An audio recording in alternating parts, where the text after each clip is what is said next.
Hello अस्सलाम वालेकुम। Welcome to Nor vlogs. कैसे हैं आप सब लोग? उम्मीद है बिल्कुल ठीक ठाक होंगे। मैं भी बिल्कुल खैरियत से हूँ। तो करते हैं आज का व्लॉग शुरू। और आज के व्लॉग में मैं आपसे शेयर करूँगी कि मैं घर पर अपनी वैक्स किस तरह करती हूँ। तो ये एक पाकिस्तानी मैंने जुगाड़ निकाला है और हॉट प्लेट के को मैं यूज़ करती हूँ वैक्स को हीट अप करने के लिए, क्योंकि जो मेरी वैक्स मशीन थी वो बिल्कुल डेड हो चुकी थी और वो बहुत ज़्यादा टाइम लेती थी वैक्स को हीट करने में। सो वो जो है मैंने वापस शॉप पर दे दी कि जो है ये काम तो कर नहीं रही है, इसकी 6 मंथ की भी जो है वारंटी पूरी नहीं हुई है और वैक्स इसमें गर्म नहीं होती। तो वो शॉप वाला अच्छा था और उसने जो है हाफ़ प्राइस में मुझसे वो मशीन वैक्स वाली जो है वापस ले ली। तो फिर थोड़े से पैसे उनमें मैं और डालकर 800 रुपीज़ में मैंने 1500 और डाले हैं और जो है मैं ये हॉट प्लेट परचेज़ करके लेकर आई हूँ।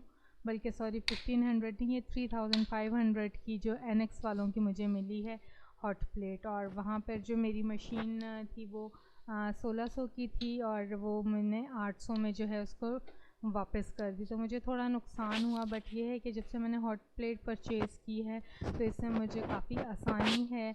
और कहते हैं कि हॉट प्लेट यूज़ करने से बिल बहुत ज़्यादा आता है, यूनिट तेज़ी से गिरता है, जबकि इस तरह बिल्कुल भी नहीं है।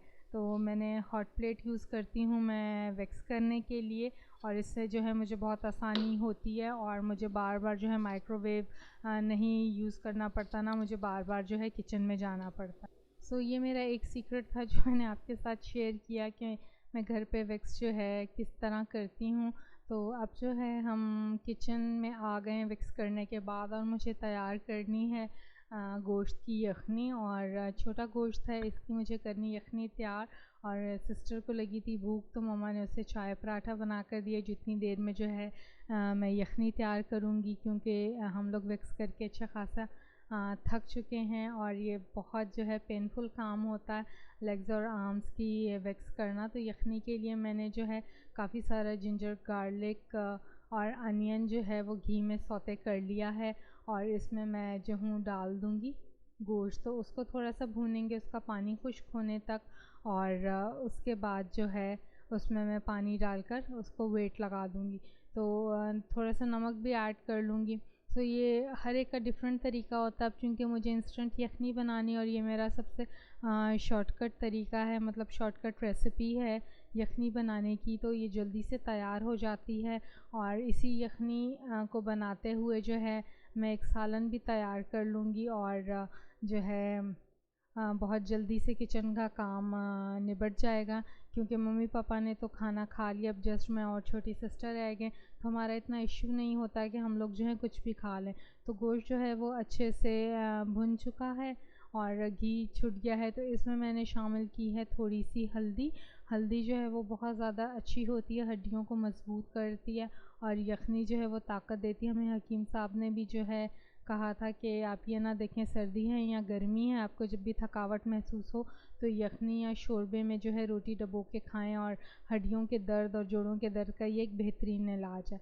सो ये नमक और हल्दी डालने के बाद जो है गोश्त को मैंने थोड़ा सा भून लिया है और इतना ज़्यादा इसको नहीं भूनना है कि हल्दी में कड़वापन आए।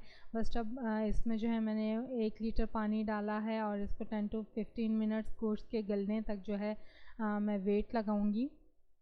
तो यखनी हमारी इंस्टेंट तैयार हो जाएगी।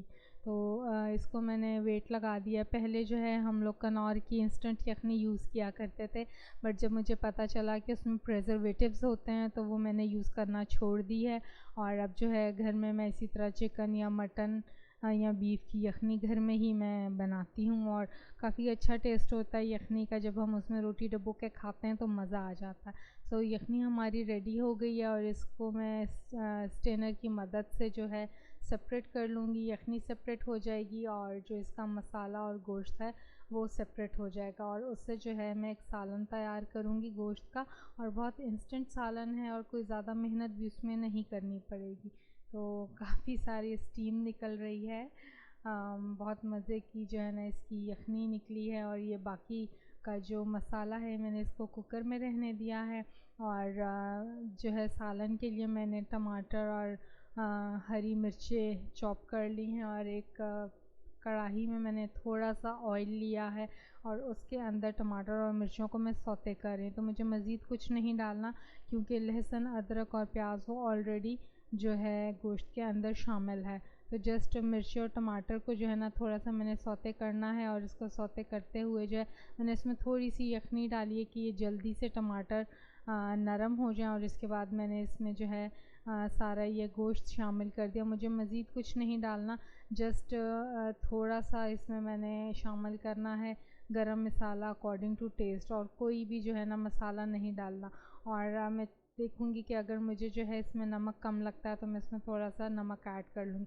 अब इसमें जो है मैं गोश्त भून रही हूँ क्योंकि ये अच्छी तरह गल तो चुका है और ऑलरेडी जो है गोश्त के अंदर नमक है। जस्ट इसके अंदर स्पाइसेस एडजस्ट करने, तो उसके लिए इसको जो है थोड़ी देर के लिए भूनना है। तो नमक मुझे थोड़ा सा कम लगा था मिर्चों के हिसाब से, तो थोड़ा सा नमक मैंने इसके अंदर ऐड कर दिया है। तो ये आप पे डिपेंड करता है, अगर आप नहीं ऐड करना चाहते हैं नमक और फीका खाना चाहते हैं तो भी जो है ना इसका कोई इशू नहीं क्योंकि गोश्त में ऑलरेडी नमक है।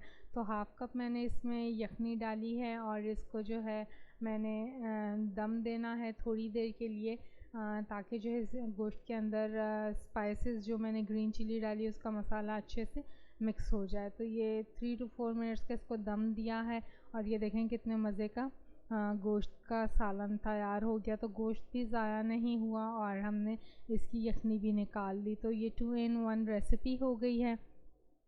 तो बहुत मज़े की, मेरी सिस्टर को पसंद आई। सिर्फ मम्मा ने जो है यखनी ली क्योंकि वो गोश्त नहीं खाती हैं। सो आज के व्लॉग को हम लोग करते हैं यहीं पर एंड, और इनबॉक्स में हमें बताइएगा आपको ये रेसिपी कैसी लगी। अपना बहुत सारा ख्याल रखिएगा। मुझे दीजिए इजाज़त, तब तक के लिए अल्लाह हाफ़िज़।